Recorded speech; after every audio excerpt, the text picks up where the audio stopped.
தலைப்பு தான் புத்த பகவானுடைய கடைசி காலம். எல்லோருக்கும் தெரியும் புத்த பகவானுடைய கடைசி காலத்தை பற்றி விவரங்கள் இருக்கும் சூத்திரபோதனை தான் மகா பரிநிப்பான சூத்திரபோதனை. அது தீகநிகாயத்தில் தான் அடங்கி இருக்கிறது. அது நீளமான சூத்திரபோதனை. ஒரு மணித்தியாலத்தினுள் இதனை சொல்லித்தர முடியாது. அதனால் இன்றைக்கு இந்த போதனை செய்து அடுத்த நாளில் அடுத்த ஞாயிற்றுக்கிழமையிலும் இதையே செய்ய வேணும். நான் சிந்திக்கும் முறையில் இது 4 கிழமைகளை இதுக்கு எடுக்க நேரிடும் என்று நான் சிந்திக்கிறேன். அதனால் இதுதான் முதலாவது நாள். நன்றாக செய்வானுங்க. ஏதாவது ஒரு கேள்வி இருந்தால் அதையும் கேளுங்க, பரவாயில்லை. என்ன காரணம்? இது புரிந்து கொண்டு முன்னுக்கு போனால்தான் நல்லது. சரி, முதலில் நாங்க கொஞ்சம் அறிந்து கொள்வோம். புத்த பகவான் ஒருவர் உலகில் தோன்றுவது சுலபமாக அல்லது அடிக்கடி நடக்கும் விஷயம் அல்ல. அது மிகவும் அரிதாக நடக்கும் விஷயம். புத்த பகவான் மொழிந்திருக்கிறார், ஒரு ஏர் இருக்கு, ஒரு ஏர் இருக்கு சமுத்திரத்தில். அந்த ஏர் ஒரு துவாரம் மட்டும் தான் இருக்கிறது. ஏர் தமிழ்நாட்டில் இருக்குதான் ஏர். ஒரு துவாரம் தான் இருக்கிறது. அந்த கடல் 4 சமுத்திரங்கள் இருக்குதானே, அந்த சமுத்திரங்களில் தான் இந்த ஏர் காற்று அடிக்கும் திசைக்கு மிதந்து சென்று கொண்டுதான் இருக்கிறது. அந்த கடல் கீழே ஒரு கண் தெரியாத, அதாவது ஒரு கண் தெரியாத ஒரு கடல் ஆமை இருக்கிறது. இந்த கடல் ஆமை 100 வருஷங்களுக்கு ஒரு முறை ஆகாத்தை பார்க்க வேண்டும் என்று சிந்தித்து மேலே வந்து தன்னுடைய இந்த தலை தண்ணீரிலிருந்து மேலே போட்டு ஆகாயத்தை பார்க்கும் போது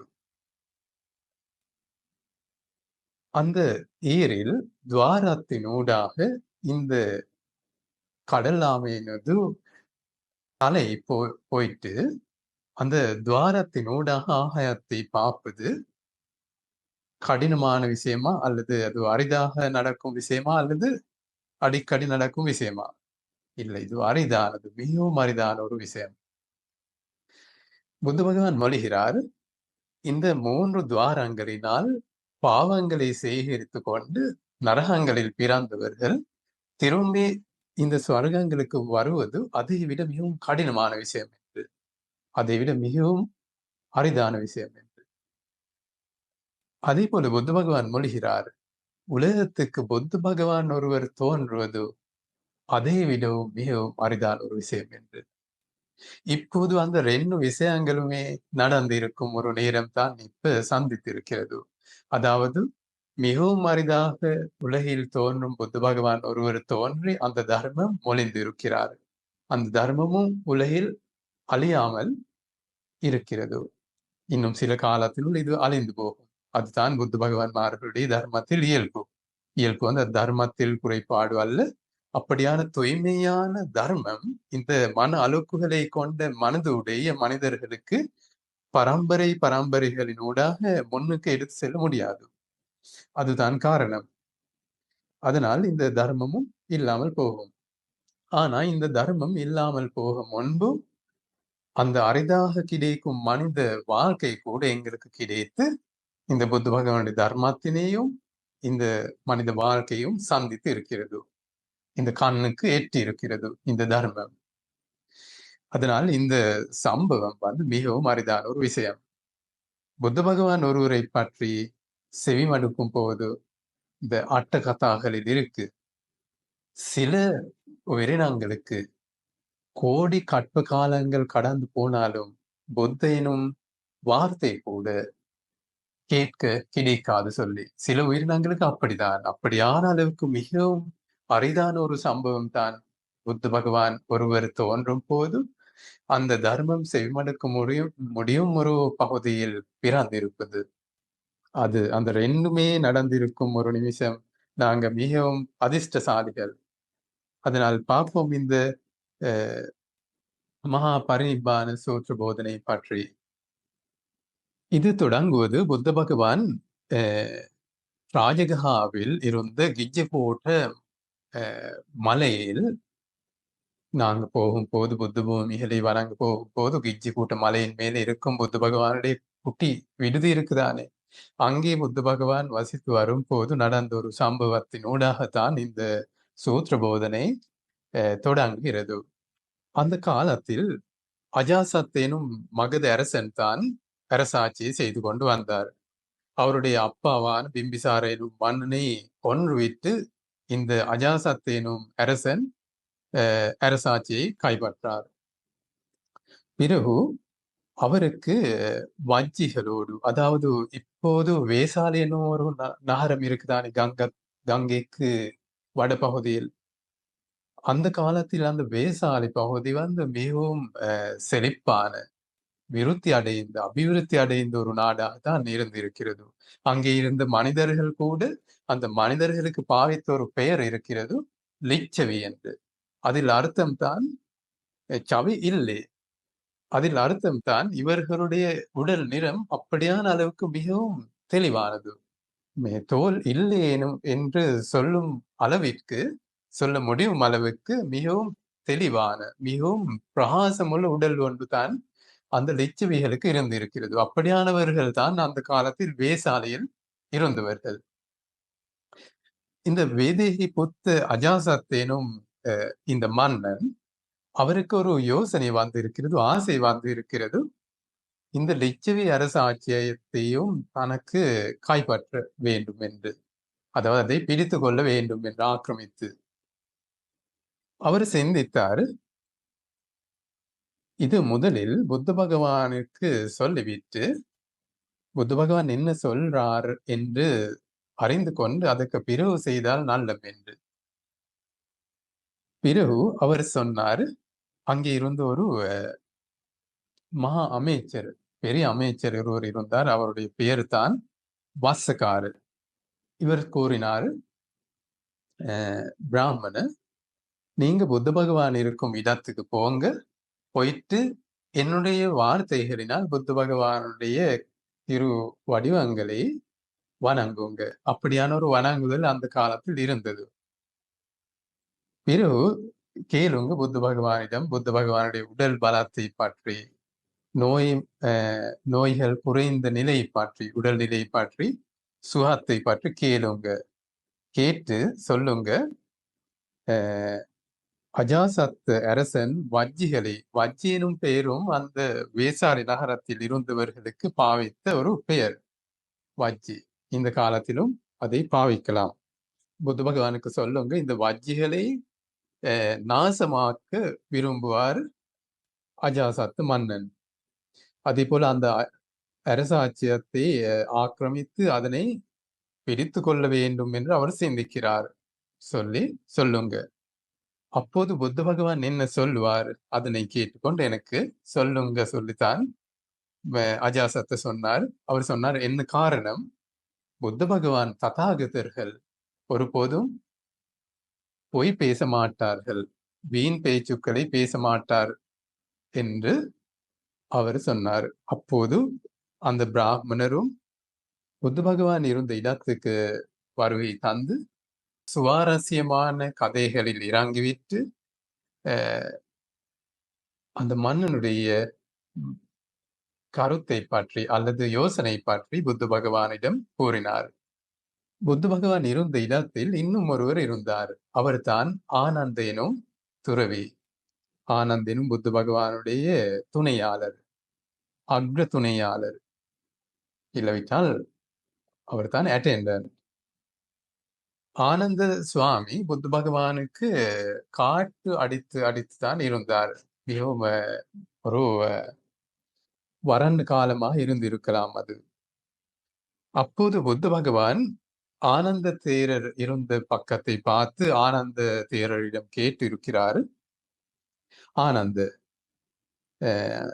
இந்த வஜ்ஜிகள், அதாவது வேசாலையில் இருக்கும் அரசர்கள், வஜ்ஜிகள் அடிக்கடி கூடுவார்கள், கூடுதல் அதிகமாக வாழ்வார்கள் என்று நீங்க கேட்டு இருக்கிறீங்களா சொல்லி ஆனந்த தேரரிடம் கேட்டாரு. இதை சாதாரணமா இந்த போதனையை பற்றி ஏதாவது சொன்னால், இந்த போதனையில் புத்த பகவானுடைய இந்த கடைசி காலத்தை பற்றி நிறைய விபரங்கள் பின்னுக்கு பின்னுக்கு தான் இருக்கிறது. முதலில் தொடங்கும் போது மிகவும் அ தர்ம விஷயங்கள் தான் அதிகமாக இருக்கிறது.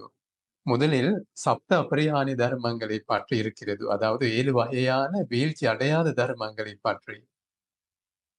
புத்த பகவான் கேட்கிறார் ஆனந்த் தேரரிடம், "ஆனந்த், நீங்க கேட்டு இருக்கிறீங்களா? இந்த வாக்கியங்கள் அதிகமாக கூடுதல் அ நடத்துவார்கள். அதேபோல அடிக்கடி கூடுவார்கள் என்று நீங்க கேட்டு இருக்கிறீங்களா?" சொல்லி.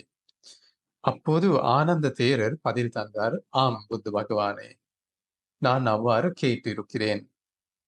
அப்போது புத்த பகவான் மொழிகிறார், "ஆனந்த், வஜ்ஜிகள் அ ஏதேனும் ஒரு காலம் வரைக்கும் அடிக்கடி கூடுவார்களாயின், கூடுதல் அதிகமாக வாழ்வார்களாயின், அதுவரைக்கும் வஜ்ஜிகளுக்கு விருத்தி விரும்ப வேண்டும். வீழ்ச்சி அல்ல. விருத்தி அல்லது வளர்ச்சி தான் கிடைக்கிறது, வீழ்ச்சி அல்ல" என்று புத்த பகவான் மொழிந்தார். அதுதான் முதலாவது வீழ்ச்சி அடையாத தர்மம். நாம் எங்களுடைய வாழ்க்கைகளிலும் இவற்றினை பயன்படுத்தினால், எங்களுக்கும் வளர்ச்சி தான் கிடைக்கிறது. ஒரு நாடாக இருந்து அந்த நாடாளுமன்றத்தில் இருக்கின்றவர்கள் இவற்றினை பயன்படுத்தினால், அந்த நாட்டை மிகவும் இலகுவாக அபிவிருத்தி பண்ணலாம். இரண்டாவதாக புத்த பகவான் மொழிகிறார், "ஆனந்த, நீங்க கேட்டு இருக்கிறீங்களா? இந்த வஜ்ஜிகள் ஒற்றுமையாக கூடுவார்கள், ஒற்றுமையாக கலைந்து போவார்கள். அதேபோல ஒற்றுமையாக தன்னுடைய காரியங்களை செய்வார்கள்." அப்போது ஆனந்த தேரர் பதில் தந்தார், "ஆம் புத்த பகவானே, இந்த வஜ்ஜிகள் அ ஒற்றுமையாக கூடுவார்கள், ஒற்றுமையாக கலைந்து போவார்கள். அதேபோல ஒற்றுமையாகத்தான் தன்னுடைய செயல்பாடுகளை செய்வார்கள் என்று நான் கேட்டிருக்கிறேன்" சொல்லி சொன்னார். அப்போது புத்த பகவான் கூறினார், "ஆனந்த், ஏதேனும் ஒரு காலம் ஏதேனும் ஒரு காலம் வரைக்கும் வஜ்ஜிகள் ஒற்றுமையாக கூடுவார்களாயின், ஒற்றுமையாக கலைந்து போவார்களாயின், ஒற்றுமையாக செயல்பாடுகளை செய்வார்களாயின், அவர்களுக்கு வளர்ச்சி தான் விரும்ப வேண்டும், வீழ்ச்சி அல்ல" என்று புத்த பகவான் மொழிந்தார். அப்போது 3வது விஷயத்தினையும் புத்த பகவான் சொல்லித் தருவார். "என் ஆனந்த, நீங்க கேட்டு இருக்கிறீங்களா? இந்த வஜ்ஜிகள் முன்னே அமைக்கப்படாத விஷயங்கள் அமைக்க மாட்டார்கள். அதேபோல அமைக்கப்பட்ட விஷயங்கள் உடைக்கவும் மாட்டார்கள். அதேபோல ஏதேனும் புராண வஜ்ஜி தர்மங்கள் இருக்குமாயின், அவ்வாறான தர்மங்களில் அனுஷ்டித்து இருக்கிறார்கள்" என்று. இங்கே வஜ்ஜி தர்மங்கள் எனப்படுவது, வஜ்ஜிகள் தன்னுடைய அரசாட்சியை செய்வதற்காக அமைத்துக் கொண்டிருக்கும் கட்டமைப்பு. அதாவது கான்ஸ்டிடியூஷன். இந்த காலத்தில் இந்தியாவில் இருக்கும் கான்ஸ்டிடியூஷன் யார் செய்தவர்? சர் பீமராவ் அம்பேத்கர் அவர்கள். அதே போலதான் இந்த வஜ்ஜிகளுக்கு ஒரு கட்டமைப்பு இருந்தது. அதுதான் இந்த வஜ்ஜி தர்மம் என்று புத்த பகவான் இங்கே கருதுவார். இந்த வஜ்ஜிகள் அமைக்கப்படாத தருமங்கள், விஷயங்கள் அமைக்க மாட்டார்கள். அதேபோல அமைக்கப்பட்டு இருக்கும் விஷயங்கள் மீறாமல் அமைக்கப்பட்டிருக்கும் விஷயங்களில் நன்றாக அவற்றினை அனுசரித்துக் கொண்டு, பின்பற்றிக் கொண்டு அரசாட்சியை செய்வார்கள். அப்படி நீங்க கேட்டு இருக்கிறீங்களா சொல்லி ஆனந்த தேரரிடம் தான் கேட்டார். அப்போது ஆனந்த தேரர் கூறினார், "ஆம் புத்த பகவானை, நான் அவ்வாறு கேட்டு இருக்கிறேன்." புத்த பகவான் மொழிகிறார், "ஆனந்த், ஏதேனும் ஒரு காலம் வஜ்ஜிகள் அமைக்கப்படாத விஷயங்கள் அமைக்க மாட்டார்களாயின், அதேபோல அமைக்கப்பட்ட விஷயங்கள் உடைக்க மாட்டார்களாயின், புராண வாஜ்ய தருமங்களில் அந்த தர்மங்களை பின்பற்றுவார்களாயின், நன்றாக அனுஷ்டித்து பின்பற்றுவார்களாயின், அதுவரைக்கும் வாஜ்யர்களுக்கு விருத்தி தான் எதிர்பார்க்க வேண்டும், வீழ்ச்சி அல்ல என்று புத்த பகவான் மொழிந்தார். அதே போல கேட்கிறார் நான்காவதாக ஆனந்த. நீங்க கேட்டு இருக்கிறீங்களா? இந்த வாஜ்யிகள் முதுமை அடைந்த, முதிர்ச்சி அடைந்த வாஜ்யிகள் இருக்கிறாங்க. அவர்களுக்கு சக்கரை சாந்தி, அதாவது உபசரிக்கிறார்கள், கௌரவம் அளிக்கிறார்கள், புகழ்ந்து பேசுவார்கள், அதே போல பூஜை செய்வார்கள். அவர்கள் செய்யும் விஷயங்களை செவிமடுக்க வேண்டும் என்று சிந்திக்கிறார்கள் என்று அவர்கள் பின்பற்றுவார்கள். வஜ்ஜிகள் அவ்வாறு பின்பற்றுவார்கள் என்று நீங்க கேட்டு இருக்கிறீங்களா சொல்லி புத்த பகவான் கேட்டார். அப்போது ஆனந்த தேரர் பதில் தந்தார், ஆம் புத்த பகவானை, நான் கேட்டு இருக்கிறேன் சொல்லி. அப்போது புத்த பகவான் மொழிந்தார், ஆனந்த், ஏதேனும் ஒரு காலம் வாஜ்ஜிகள், அதை திரும்பி விவரித்து சொல்ல தேவையில்லை தானே, நான் சும்மா சொல்றேன், அது வரைக்கும் வஜ்ஜிகளுக்கு விருத்தி தான் எதிர்பார்க்க வேண்டும், வீழ்ச்சி அல்ல என்று புத்த பகவான் மொழிந்தார். அதே போல ஐந்தாவதாக புத்த பகவான் கேட்டார், ஆனந்த, நீங்க கேட்டு இருக்கிறீங்களா?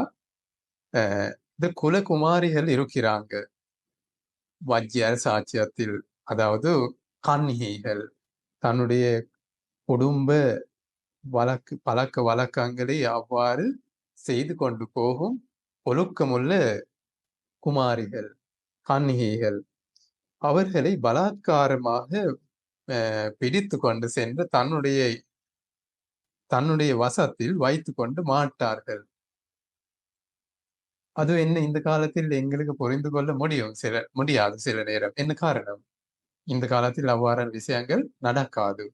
ஆனா அந்த காலத்தில் இருந்த விஷயம்தான் அரசர்களுக்கு வேண்டும் என்றால் தன்னுடைய அரசாட்சியில் இருக்கும் கன்னிகைகள் விரும்பினால் எடுத்து செல்லலாம். தன்னுடைய பலத்தினை பயன்படுத்தி எடுத்து சென்று தன்னுடைய அரண்மனையில் அல்லது தன்னுடைய மாளிகைகளில் பலாத்காரமாக வைத்து கொண்டு இருக்கலாம். அது இவர்கள் செய்ய மாட்டார்கள் என்று நீங்க கேட்டு இருக்கிறீங்களா சொல்லி புத்த பகவான் கேட்டார் ஆனந்த் தேரரிடம். அப்போது ஆனந்த தேரர் கூறினார், ஆமா புத்த பகவானே, நான் அவ்வாறு கேட்டு இருக்கிறேன். அப்போது புத்த பகவான் மொழிந்தார், அது வரைக்கும் அவர்களுக்கு வளர்ச்சி தான் எதிர்பார்க்க வேண்டும், வெற்றி தான் எதிர்பார்க்க வேண்டும், வீழ்ச்சி அல்ல என்று புத்த பகவான் மொழிந்தார். அதே போல ஆறாவதாக புத்த பகவான் கேட்டார், ஆனந்த, நீங்க கேட்டு இருக்கிறீங்களா? இந்த வஜ்ஜிகள் உள்நகரத்தில் இருக்கும், அதே போல பிற நகரத்தில், வெளிநகரத்தில் இருக்கும் வஜ்ஜி சேத்தியங்கள் இருக்கிறதோ, வஜ்ஜி சேத்தி, அதாவது வஜ்ஜி சைத்தியங்கள், தூபிகள், இல்லாவிட்டால் புனித தலங்கள், ஆலயங்கள், அந்த இடங்களை பூஜிக்கிறார்கள். அதுக்கு அவர்கள் முதலில் இருந்து கொடுத்து கொண்டு வந்த தார்மீக பூஜைகள் இல்லாமல் செய்யாமல் அது தொடர்ந்து செய்து கொண்டு போவார்கள். அதாவது முதலில் இருந்தே வஜ்ஜிகள் செய்து கொண்டு வந்த பூஜைகள் இருக்குதான் இந்த புனித ஆலயங்களுக்கு, அந்த தார்மீக பூஜைகள் அப்படியே செய்து கொண்டு போவார்கள், அவற்றினை மீறாமல் பின்பற்றுவார்கள் என்று நீங்க கேட்டிருக்கிறீங்களா சொல்லி ஆனந்த தேரரிடம் கேட்டார் புத்த பகவான். அப்போது ஆனந்த தேரர் பதில் தந்தார், ஆம் புத்த பகவானை, நான் கேட்டிருக்கிறேன். அப்போது புத்த பகவான் கூறினார், ஆனந்த், ஏதேனும் ஒரு காலம் வரைக்கும் ஆனந்த வஜ்ஜிகள் உள்நகரத்தில் அதே போல வெளிநகரத்தில் இருக்கும் வஜ்ஜி ஆலயங்களுக்கு உபசரிக்கிறார்களாயின், கௌரவம் அளிக்கிறார்களாயின், புகழ்ந்து பேசுவார்களாயின், பூஜைகள் செய்வார்களாயின், முதலில் இருந்து கொடுத்து கொண்டு வந்து தார்மீக பூஜைகளை மீறாமல் அப்படியே செய்து கொண்டு போவார்கள். போகும் வரைக்கும் அவர்களுக்கு வளர்ச்சி தான் எதிர்பார்க்க வேண்டும், வீழ்ச்சி அல்ல என்று புத்த பகவான் மொழிந்தார். ஏழாவதாக புத்த பகவான் மொழி கேட்டார், ஆனந்த நீங்க கேட்டு இருக்கிறீங்களா? இந்த வஜ்ஜிகள் இந்த அரசாட்சியத்துக்கு வராத அரஹாந்தவர்கள் எவ்வாறு எங்களுடைய அரசாட்சியத்துக்கு அழைத்து வருவோம், அல்லது எவ்வாறு அவர்கள் வருவார்கள்? அதே போல வந்த அரஹாந்தவர்கள், அரஹாந்தவர்கள் படுபவர்கள் தான் ஒழுக்கமுள்ள தியானம் செய்து கொண்டு வசிக்கும் பெக்குமார்கள். அதாவது துறவரம் போன்று காலம் போன ஒழுக்கத்துடன் தியானம் செய்து கொண்டு வரும் நல்ல பிக்குமார்கள். தன்னுடைய அரசாட்சிக்கு வராத பிக்குமார்கள் எவ்வாறு எங்களுடைய அரசாட்சிக்கு வருவார்கள்? அதே போல இவ்வாறான அரஹாந்தவர்கள் எங்களுடைய அரசாட்சியில் எவ்வாறு நன்றாக வசிக்கிறார்கள் என்று அவர்கள் ஆர்வத்துடன் அவ்வாறு அந்த சிந்தனையுடன் செயல்பாடுகளை செய்து கொண்டு இருக்கிறார்கள் என்று நீங்க கேட்டு இருக்கிறீங்களா சொல்லி கேட்டார். அப்போது ஆனந்த தேரர் பதில் அளித்தார், ஆம் புத்த பகவானை, நான் அவ்வாறு கேட்டிருக்கிறேன். அப்போது புத்த பகவான் மொழிந்தால், அது வரைக்கும் வஜ்ஜிகளுக்கு விருத்தி அல்லது வளர்ச்சி தான் எதிர்பார்க்க வேண்டும், வீழ்ச்சி அல்ல என்று மொழிந்தார். அவர் மொழிந்துவிட்டு இப்போது 7 மொழிந்து இருக்கிறது. 7 வீழ்ச்சி அடையாத தர்மங்கள், 7 தோல்வி அடையாத தர்மங்கள். இவற்றினை பின்பற்றுவார்களாயின் சைனா எனும் நாட்டுக்கும் வளர்ச்சி தான் கிடைக்கிறது, இந்தியா எனும் நாட்டுக்கும் வளர்ச்சி தான் கிடைக்கிறது, வீழ்ச்சி அல்ல. அதே போல அடுத்த நாடுகளுக்கும் அப்படித்தான். சரியா? உங்களுக்கு தெரியும், இப்படியான இந்த 7 அபரிஹானிய தர்மங்களினுள் சில தர்மங்கள் பிரிட்டன், அதாவது இங்கிலாந்து எனும் நாடு இந்த பாராளுமன்ற முறையாக அவர்கள்தான் சமீப வரலாற்றில் முதலாக பயன்படுத்தி கொண்டு வந்தவர்கள். பாருங்க எவ்வாறான அளவுக்கு அந்த அரசாட்சி பறந்து போனது என்று பாருங்க. அதுதான் முறை. அந்த காலத்திலும் இந்த வஜ்ஜி தேசம் மிகவும் அபிவிருத்தி அடைந்து கிட்ட இருந்த பெரிய அரசாட்சிகளுக்கு கீழ்படியாமல் இருக்க காரணம் தான் இந்த 7 வகையான அபரிஹானிய தருமங்கள். இதுதான் முதலாவது அதாவது மிகவும் பண்டைய ஜனநாயகம் என்று சிலர் சொல்றார்கள். அது உண்மைதான். ஒரு ஜனநாயக முறைதான் இவர்கள் பயன்படுத்தி இருக்கிறார்கள். பாருங்க, இந்த முறையில் இவர்கள் ஒற்றுமையாக ஒன்று கூடி ஒற்றுமையாக தீர்மானங்களை எடுத்து ஒற்றுமையாக கலைந்து போதல், இதுதான் இந்த நல்ல ஜனநாயகத்தில் இருக்கும் ஒரு முறை. அதுதான் அதில் இயல்பு. ஆனா இந்த காலத்தில் இந்த பாராளுமன்ற முறைக்கு எதிர்காட்சி என்று ஏதாவது உருவாக்கி இருக்கிறாங்க. அதன் காரணமாக பாராளுமன்றத்தில் இருக்கும் இந்த ஒற்றுமை 2ஆக பிரிந்துவிடும். அது நடக்கும் ஒரு விஷயம். ஆனா பாருங்க, இந்த சைனா எனும் நாட்டில் அப்படியான எதிர்காட்சி என்று ஒன்றும் கிடையாது. அதனால் எங்களுக்கு சிந்திக்கலாம், வரும் காலத்தில் மிகவும் உயர்ந்த நிலைக்கு வளர்ச்சி அடையும் நாடு தான் சைனா எனும் நாடு. அது காரணம் தான், அங்கே ஏதாவது ஒரு அரச மன்றம் இருக்குதானே, அந்த மன்றம் 2ஆக பிரிப்பதற்கு விஷயம் அங்கே இல்லை. அதுதான் காரணம். எங்களுடைய நாடுகள் போலான இலங்கை, இந்தியா போலான நாடுகளில் எதிர்காட்சிகள் இருக்கிறது. அதனால் அந்த ஒற்றுமையாகவே ஒன்று கூட அவர்களுக்கு கஷ்டம். அதே போல் ஒற்றுமையாக தீர்மானங்களை எடுப்பதற்கான சூழ்நிலை அங்கே இல்லை. அதே போல ஒற்றுமையாக கலைந்து போக முடியாது. என்ன காரணம்? ஏற்கனவே அந்த பாராளுமன்றத்தை கட்டமைப்பு மூலம் 2ஆக பிரித்து இருக்கிறார்கள். அதுதான் காரணம். பாருங்க, இந்த மிகவும் சிறிய காலத்தினுள் சைனா எனும் நாடு உலக சூப்பர் பவருக்கு வந்திருக்கிறது. மிகவும் சிறிய காலத்தினுள். அதற்காக அமெரிக்கா எனும் நாடு நீண்ட பயணத்தினூடாகத்தான் உலக பலத்துக்கு வந்தார்கள், சூப்பர் பவருக்கு வந்தார்கள். ஆனா சைனா எனும் நாடு 1949 தான் உருவாக்கினார்கள். உருவாக்கி மிகவும் சிறிய குறுகிய காலத்தினுள் உலக பொருளாதார ரீதியாக உலக ஆதிக்கத்தை கைப்பற்ற இருக்கிறார்கள். அதுதான் இந்த அபரிஹானி தர்மங்கள் அல்லது இந்த வீழ்ச்சி அடையாத தர்மங்களில் இயல்பு. சரி, பார்ப்போம். அவ்வாறு அதுக்கு பிறகு அங்கே என்ன நடந்தது என்று. இந்த காலத்தில் புத்த பகவானுடைய வயது 80 வயது. புத்த பகவான் பிறகு அந்த வசகார் எனும் பிராமண இருந்த பக்கத்தை பார்த்து பிராமணருக்கு இவ்வாறு கூறினார்: பிராமணரே, நான் ஒரு முறை வைசாலி எனும் நகரத்தில் வசித்து வரும்போது, சாராந்தத எனும் புனித ஆலயத்தில் வசித்து வரும்போது, வஜ்ஜிகளுக்கு வீழ்ச்சி அடையாத இந்த 7 வகையான தர்மங்களை பற்றி நான் மொழிந்தேன். பிராமணரே, ஏதேனும் ஒரு காலம் வரைக்கும் வஜ்ஜிகள் இந்த வீழ்ச்சி அடையாத தர்மங்களை 7 வகையான தர்மங்களை பின்பற்றுவார்களாயின் அவர்களுக்கு வீழ்ச்சி அல்ல, அவர்களுக்கு விருத்தி தான் எதிர்பார்க்க வேண்டும் என்று புத்த பகவான் மொழிந்தார். அவ்வாறு புத்த பகவான் மொழிந்த பிறகு வசகார பிராமணர் இவ்வாறு கூறினார். அவர்கள் பிராமணர்கள் புத்த பகவானை அழைத்த ஒரு முறை இருந்தது.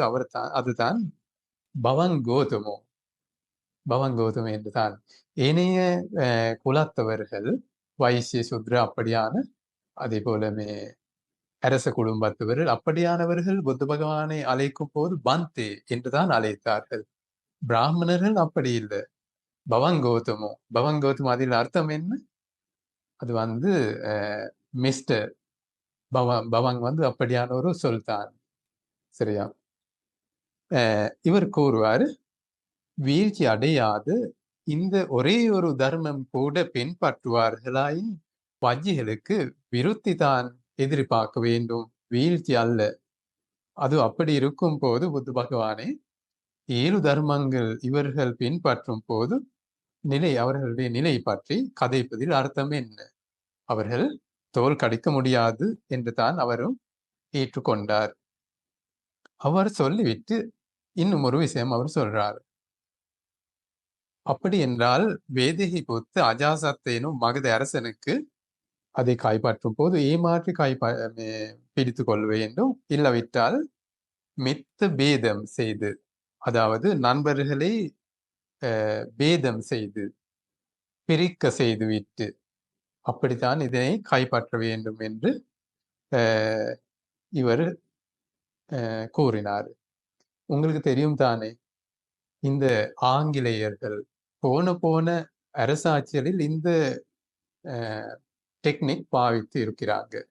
இலங்கைக்கு வந்த பிறகு இலங்கையினும் நாடு சாதாரணமாக யுத்தம் மூலம் பிடித்து கொள்வது மிகவும் கடினமானது. பிடித்து கொண்டாலும் சிறிய காலத்தினுள் அவர்கள் திரும்பி அதனை யுத்தம் செய்து மீட்டு கொள்வார்கள். சரியா? அதுதான் காரணம். இங்கே நிறைய முறைகளினால் அவர்கள் பார்த்து இருக்கிறாங்க இந்த இலங்கை அரசாட்சியை பிடித்து கொள்ள.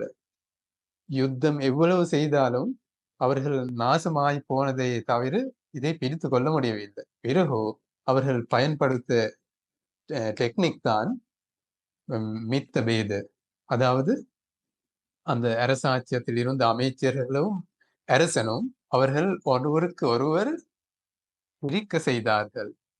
பிரிக்க செய்துவிட்டு தான் உபாய மார்க்கமாகத்தான் இலங்கை அரசாட்சியத்தை பிடித்து கொண்டார்கள். அதே போலதான் இந்தியாவிலும் நிறைய நாடுகள் அப்படியே பிடித்து கொண்டு இருக்கிறார்கள் என்று நான் சிந்திக்கிறேன். என்ன காரணம்? கனடா எனும் நாட்டுக்கு போன பிறகும் அவ்வாறு தான் செய்து இருக்கிறார்கள். முதலில் ஒரு ஒப்பந்தத்தை சைன் பண்ணித்தான் அங்கேயும் பிடித்து கொண்டு இருக்கிறார்கள். இலங்கையிலும் அப்படித்தான். இவரும் சொன்னது அது அப்படித்தான். இல்லை ஏமாற்றி பிடித்து கொள்ள வேண்டும், இல்லாவிட்டால் நண்பர்கள் பேதம் செய்து பிரிக்க செய்துவிட்டு தான் இதனை பிடித்து கொள்ள வேண்டும் என்று கூறினார். கூறிவிட்டு அவர் கூறினார், அஹ், பவன் கோதமோ, எங்களுக்கு நிறைய வேலைகள் இருக்கிறது, அதனால் இப்போது நான் போறேன் சொல்லி அவர் புறப்பட்டார்.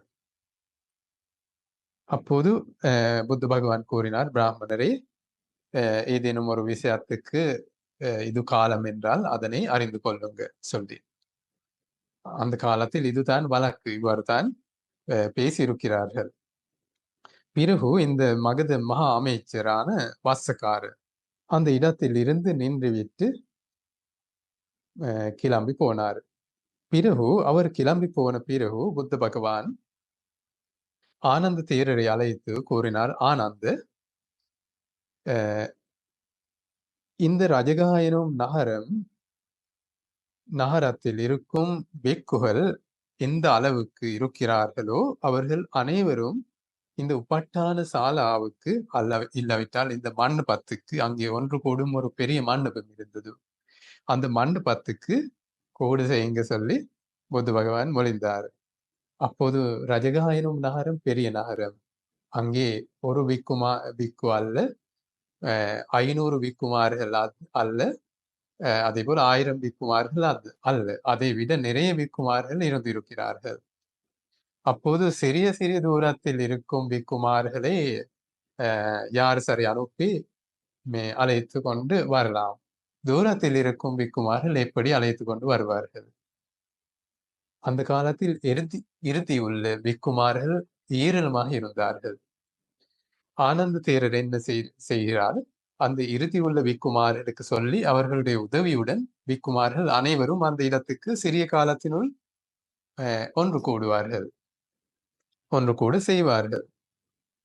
பிறகு ஒன்று கூடிய பிறகு ஆனந்த தேரர் புத்த பகவான் இருந்த இடத்துக்கு வந்து புத்த பகவானுக்கு கூறினார், புத்த பகவானே, பிக்குமார்கள் ஒன்று கூடி இருக்கிறார்கள், ஏதாவது ஒரு விஷயத்துக்கு காலம் என்றால் அதனை அறிந்து கொள்ளுங்க புத்த பகவானே சொல்லி கூறினார்.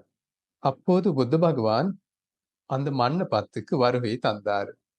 வருகை தந்து அங்கே கட்டப்பட்ட ஆசனத்தில் அமர்ந்து கொண்டு பிக்குமார்களை அழைத்தார். பிக்குமார்களே, உங்களுக்கு வீழ்ச்சி அடையாமல் இருப்பதற்கான 7 வகையான தர்மங்களை பற்றி சொல்லித்தாரேன், அதனை நன்றாக செவிமடுங்க, நான் கோருகிறேன் சொல்லி புத்த பகவான் மொழிந்து இந்த 7 வகையான வீழ்ச்சி அடையாத தர்மங்களை பற்றி பிக்குமார்களுக்கு ஏற்ற வகையில் புத்த பகவான் திரும்பி மொழிகிறார். முதலாவது தான், ஏதேனும் ஒரு காலம் வரைக்கும் பிக்குகள் அடிக்கடி கூடுவார்களாயின், கூடுதல் அதிகமாக வாழ்வார்களாயின், அது வரைக்கும் பிக்குகளுக்கு வளர்ச்சி தான் அல்லது விருத்தி தான் விரும்ப வேண்டும், வீழ்ச்சி அல்ல. அதே போல இரண்டாவது, ஏதேனும் ஒரு காலம் வரைக்கும் பிக்குமார்கள் ஒற்றுமையாக கூடுவார்களாயின், ஒற்றுமையாக கலைந்து செல்வார்களாயின், ஒற்றுமையாக சங்க காரியங்களை செய்வார்களாயின், அது வரைக்கும் பிக்குமார்களுக்கு விருத்தி தான், வளர்ச்சி தான் கிடைக்கிறது, விரும்ப வேண்டும், வீழ்ச்சி அல்ல. மூன்றாவது, ஏதேனும் ஒரு காலம் வரைக்கும் பிக்குமார்கள் அமைக்கப்படாத விஷயங்கள், அப்படித்தான் தர்மத்துக்கும் வினயத்துக்கும் ரெண்டுக்கும் புத்த பகவான் ஏதாவது மொழிந்து இருக்கிறாரோ அது மொழியாத விஷயங்கள் மொழிய மாட்டார்களாயின், அமைக்கப்படாத விஷயங்கள் அமைக்க மாட்டார்களாயின், அதே போல அமைத்திருக்கும் விஷயங்கள் மீறாமல் பின்பற்றுவார்களாயின், வீழ்ச்சி அல்ல, வளர்ச்சி தான் கிடைக்கிறது, வளர்ச்சி தான் எதிர்பார்க்க வேண்டும் என்று புத்த பகவான் மொழிந்தார். அதேபோல் நான்காவது, ஏதேனும் ஒரு காலம் வரைக்கும் பிக்குமார்கள் துறவரம் போன்று நீண்ட காலம் போன சங்க பீத்ரு, அதாவது சங்க தந்தைகள் போலான பிக்குமார்கள் இருக்கிறார்கள். அதே போல சங்க நாயக்க பிக்குமார்கள் இருக்கிறார்கள், துறவரம் போன்று நீண்ட காலம் போயிருக்கிறார்கள், உபசம்பதை அடைந்து நீண்ட காலமாக வசித்து வந்தவர்கள், தர்மத்தை பழக்கப்படுத்தி கொண்டு இருந்தவர்கள்.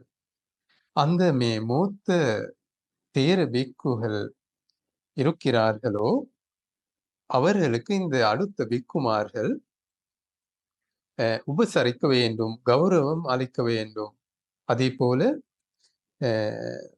புகழ்ந்து பேச வேண்டும், மதிக்க வேண்டும், பூஜை பண்ண வேண்டும்.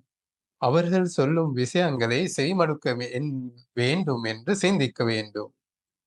அதுவரைக்கும் பிக்குமார்கள் அவ்வாறு செய்வார்களாயின் அதுவரைக்கும் அவர்களுக்கு வளர்ச்சி தான் கிடைக்கிறதோ, வீழ்ச்சி அல்ல என்று புத்த பகவான் மொழிந்தார். அதே போல 5வது, ஏதேனும் ஒரு காலம் வரைக்கும் பிக்குமார்கள் திரும்பி பவோத்பத்திக்கு காரணமாகும், இல்லாவிட்டால் மறு பிறவிக்கு காரணமாகவும் பேராசை இருக்கிறது. அந்த பேராசையில் வசத்துக்கு போகாமல் இருக்கிறார்களாயின் அவர்களுக்கு வளர்ச்சி தான் கிடைக்கிறதோ, வீழ்ச்சி அல்ல என்று புத்த பகவான் மொழிந்தார். 6வது, ஏதேனும் ஒரு காலம் வரைக்கும் பிக்குமார்கள் ஆரண்யத்தில், அதாவது காட்டு ஆசிரமங்களில் வாழ்வதற்கு எதிர்பார்ப்புடன் வாழ்வார்களாயின் அதுவரைக்கும் அவர்களுக்கு வளர்ச்சி தான் கிடைக்கிறதோ, வீழ்ச்சி அல்ல என்று புத்த பகவான் மொழிந்திருக்கிறார். அதாவது அதில் அர்த்தம் என்ன? இந்த பிக்குமார்கள் எந்நேரமும் இந்த கிராம ஆசிரமங்களில் இருக்காமல் அவர்களுடைய பிளான் இருக்க வேணும், சிந்தித்து கொண்டு இருக்க வேணும். நான் எப்ப காட்டு ஆசிரமங்களுக்கு சென்று விட்டு அங்கே வசிக்கிறேன், அங்கே தியானம் செய்து கொண்டு தர்மத்தை பழக்கப்படுத்தி கொண்டு வாரேன்னு சொல்லி சிந்தித்து கொண்டு இருக்க வேணும். சரியா? என்ன காரணம்? இந்த கிராம ஆசிரமங்களில் நிறைய பிரச்சனைகள் இருக்கிறது. இந்த துறவரத்துக்கு தடைகள், தொந்தரவுகள் நிறைய ஏராளமாக இருக்கு. ஆனா காட்டு ஆசிரமங்களில் சேமமானது, அதாவது பாதுகாப்பு இருக்கிறது. அதனால்தான் அவ்வாறு சிந்தனையுடன் இருக்கும்போது அது ஆசையுடன் கூடிய சிந்தனை அல்ல. அதாவது இந்த காம விஷயங்கள் இருக்குதானே, நல்ல நல்ல சாப்பாடுகள், நல்ல சீவரங்கள், அதே போல இந்த உயர்ந்து இல்லறவர்களோடு சேர்ந்து வாழுதல், அவர்களை பழகுதல், அப்படியான ஆசைகளை கை விட்டுதான் அங்கே போக வேண்டும். போயிட்டு அங்கே கிடைத்ததை இட்டு மகிழ்ச்சி அடைந்து தர்மத்தை பழக்கப்படுத்தி இருக்க வேண்டும். அதற்கான சிந்தனை தன்னிடம் இருக்கும் வரைக்கும் அவர்களுக்கு வளர்ச்சி தான், வீழ்ச்சி அல்ல என்று புத்த பகவான் மொழிந்தார். அதே போல 7வது, அதுதான் ஏதேனும் ஒரு காலம் வரைக்கும் பிக்குமார்கள், அங்கே வராத ஒழுக்கமுள்ள பிக்குமார்கள் எவ்வாறு தன்னுடைய ஆசிரமத்துக்கு, தன்னுடைய பகுதிக்கு வருவார்கள், வந்த ஒழுக்கமுள்ள பிக்குமார்கள் எவ்வாறு சுகமாக இலவாக வாழ்வார்கள் என்று அவர்கள் சிந்தித்து கொண்டு இருக்கிறார்களாயின் அதுவரைக்கும் பிக்குமார்களுக்கு வளர்ச்சி தான் கிடைக்கிறதோ, வீழ்ச்சி அல்ல என்று புத்த பகவான் மொழிந்தார். ஏதேனும் ஒரு காலம் வரைக்கும் வீழ்ச்சி அடையாத, இல்லாவிட்டால் தோல்வி அடையாத இந்த 7 வகையான தர்மங்கள் பிக்குமார்களிடம் இருக்குமாயின், பிக்குமார்கள் அவற்றினை பின்பற்றுவார்களாயின் அது வரைக்கும் பிக்குமார்களுக்கு விருத்தி தான், வளர்ச்சி தான் விரும்ப வேண்டும், வீழ்ச்சி அல்ல, தோல்வி அல்ல என்று புத்த பகவான் மொழிந்தார். இங்கே வீழ்ச்சி வந்து பிக்கு துறவர வாழ்க்கையில் வீழ்ச்சி என்ன? அதுதான் ஒழுக்கம் இல்லாத நிலைக்கு போதல், தர்மத்தை பின்பற்றாமல் இருத்தல், அவை வீழ்ச்சி தான். என்ன காரணம்? இங்கே ஒழுக்கம் இல்லாமல் இருக்கும் போது புத்த பகவான் மொழிந்திருக்கும் கொடுத்திருக்கும் வினய சிக்காபதங்களை பின்பற்றாமல் இருக்கும் போது நடக்கும் விஷயம்தான் இந்த தர்மம் முன்னுக்கு போகாமல் அங்கே அப்படியே முடிந்துவிடும். அதனாலே இதனை முன்னுக்கு போக வேண்டும் என்றால் தான் இந்த தர்மத்தினை நன்றாக பழக்கப்படுத்த வேண்டும், வினயத்தினை நன்றாக பின்பற்ற வேண்டும். கස්සපෙனும் பெரிய அரஹந்த சீடர் தான் அவ்வாறு மொழிந்தார். வினயோ நாம சாசன சாயு. அதில் அர்த்தம் தான் சாசனத்தில், புத்த பகவானுடைய இந்த புத்த சாசனத்தில் ஆயுள் தான் வினய. இந்த ஆயுள் நீண்ட காலமாக ஆயுள் இருக்க வேண்டும் என்றால் இந்த சாசனத்துக்கு வினையை நன்றாக பின்பற்ற வேண்டும். அதுதான் விஷயம். அது வினையை பின்பற்றாமல் இருந்த நாடுகளில் தான் முதலாக இந்த புத்த பகவானுடைய தர்மம் இல்லாமல் போனது. அதுதான் நடந்த விஷயம். எப்படியாவது கடினமாக சரி இந்த வினயத்தினை தர்மத்தினை நன்றாக பின்பற்றி கொண்டு வந்த நாடுகளில் தான் இன்னும் இந்த தர்மம் நிலைத்திருக்கிறது. அதனால் இந்த ஒழுக்கமுள்ள பிக்குமார்கள் சிறிய சிறிய சிக்காபதங்கள் கூட மீறாமல் அவற்றினை பின்பற்றும் போது அதை பற்றி சந்தோஷம் அடைய வேண்டும். ஒருபோதும் குறை சொல்லக்கூடாது. சரியா? என்ன காரணம்? அதனூடாக தான் இந்த சாசனம் முன்னுக்கு போகும், நிலைத்து இருக்கிறது. மிஞ்சிவிடும் அப்போதுதான். இல்லவிட்டால் அந்த இந்த புத்த பகவானுடைய வினயத்தினை தர்மத்தினை மீறி தனக்கு வேண்டிய விஷயங்களை செய்து கொண்டு போனவர்கள் இருந்த நாடுகள் போலதான் இப்பவும் இந்த தர்மம் தூய்மையாக இருக்கும் நாடுகளிலும் இந்த தர்மம் இல்லாமல் போகும் எதிர்காலத்தில். இதில் இருந்து அது அடுத்த நாளில் கதைப்போம். என்ன காரணம்? நேரம் போயிருக்கிறது. நான் கூறியவாறு சில நேரம் 4 ஞாயிற்றுக்கிழமைகள் இதற்காக போகலாம. ஏதாவது ஒரு கேள்வி இருக்குமாயின் இப்போது கேட்கலாம்.